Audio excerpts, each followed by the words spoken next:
हे so welcome और welcome back to my channel. अगर तुमने इस वीडियो पे क्लिक किया है मतलब तुम्हारी भी 11th बैकलॉग हो रखी है या तुम्हारे 11th के चैप्टर्स वीक हैं, बट डोंट पैनिक, तुम अकेले नहीं हो। सीरियसली बहुत सारे नीट एस्पिरेंट्स एंड इवन कुछ नीट टॉपर्स भी अपनी NEET prep seriously class 12th में ही शुरू करते हैं। So I am Tripti, third year MBBS student at VMMC in Safdarjung hospital new Delhi.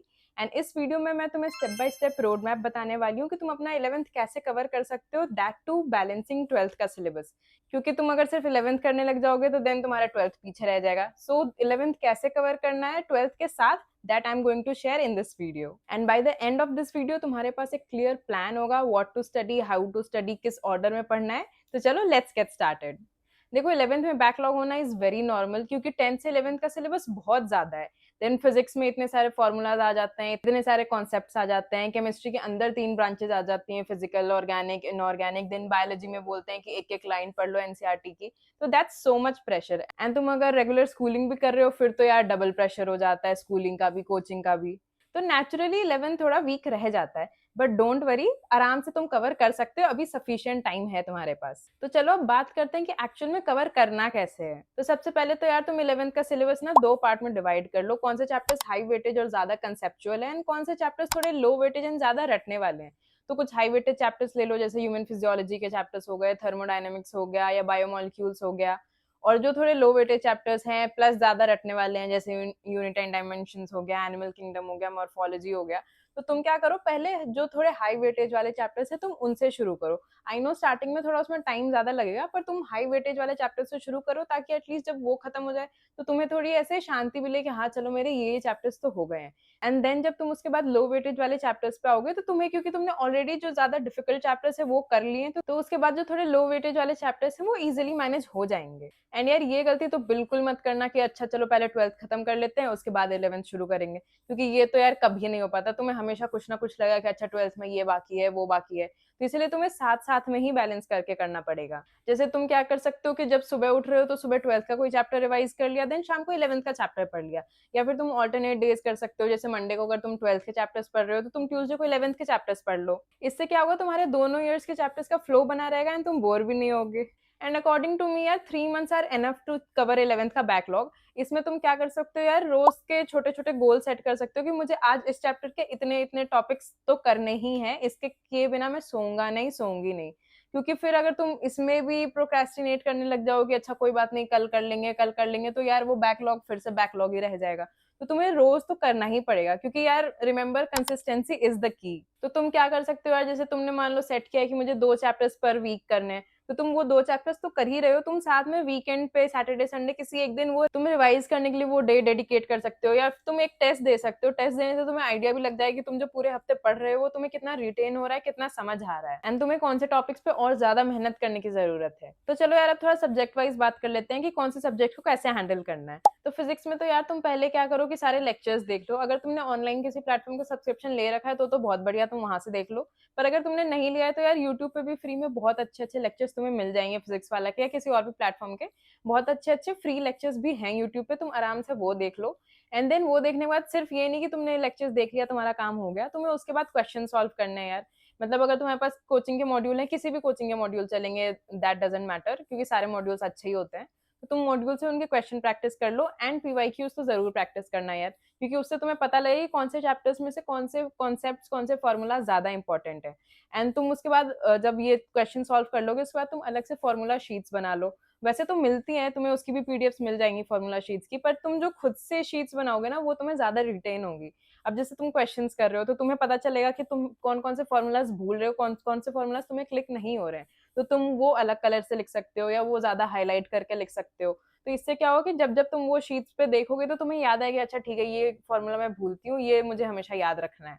तो खुद के फॉर्मूला शीट्स और नोट्स बनाने का यही फायदा होता है यार, कि खुद से तुमने लिखे हैं, खुद से बनाए हैं, तो वो ज्यादा याद रहता है। तो चलो अब केमिस्ट्री की बात करते हैं। तो केमिस्ट्री में यार क्योंकि ऑलरेडी 3 पार्ट्स है तो तुम्हें 3 पार्ट्स में ही हैंडल करना पड़ेगा।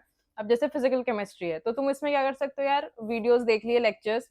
इसमें तुम यार वन शॉट वीडियोस भी देख सकते हो, जैसे मैंने फिजिक्स वाले के वन शॉट वीडियोस देखे थे अपने टाइम पे। तो वो उसमें भी बहुत बेसिक से ही बताते हैं, तो तुम वो भी देख सकते हो अगर तुमने पूरे पूरे लेक्चर्स नहीं देखे हुए हैं तो। एंड उसके बाद तुम्हें यार इसमें न्यूमेरिकल्स तो प्रैक्टिस करनी ही पड़ेंगी, क्योंकि तुमने क्या पढ़ा है अगर तुम उसको अप्लाई नहीं करोगे तो फिर कोई फायदा नहीं है। तुमने लेक्चर्स देख लिए, तुम्हें लगेगा कि अच्छा ठीक है मुझे समझ आ गया, मैं सॉल्व कर लूंगा, बट जब तुम एक्चुअल में सॉल्व करने बैठोगे तो तुमसे नहीं होगा, इसीलिए क्वेश्चंस तो प्रैक्टिस करने ही पड़ेंगे।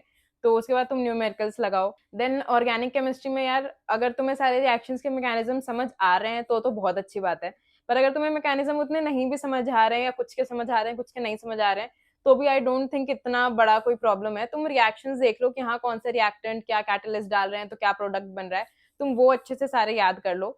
एंड देन फिर यार इनऑर्गेनिक केमिस्ट्री में तो तुम्हें एनसीईआरटी पढ़नी पड़ेगी, एनसीईआरटी से ही लाइन बाय लाइन उसके क्वेश्चंस बनते हैं, तो तुम उसमें एनसीईआरटी तो पक्का पढ़ ही लो। एंड इफ पॉसिबल तुम ऑर्गेनिक केमिस्ट्री की भी एनसीईआरटी पढ़ लो, क्योंकि उसमें जो रिएक्शंस है ना ज्यादातर क्वेश्चंस उससे ही आते हैं, जो नेम रिएक्शंस एंड जो इन जनरल भी जो रिएक्शंस मेंशन किए हुए हैं एनसीईआरटी में, ज्यादातर क्वेश्चंस नीट में उसी से आते हैं। तो तुम ऑर्गेनिक इनऑर्गेनिक दोनों में एनसीईआरटी पढ़ लो एंड इसके भी क्वेश्चंस प्रैक्टिस कर लेना, ताकि तुम्हें पता चल जाए कि अच्छा ठीक है कौन कौन से रिएक्शंस तुम्हें समझ आ गए, याद रह रहे हैं, तुम आंसर सॉल्व कर पा रहे हो, और कौन कौन सा तुम भूल रहे हो, ताकि तुम उनको स्टार मार्क कर लो एंड नेक्स्ट टाइम रिवाइज करते वक्त उन पे ज्यादा ध्यान दो।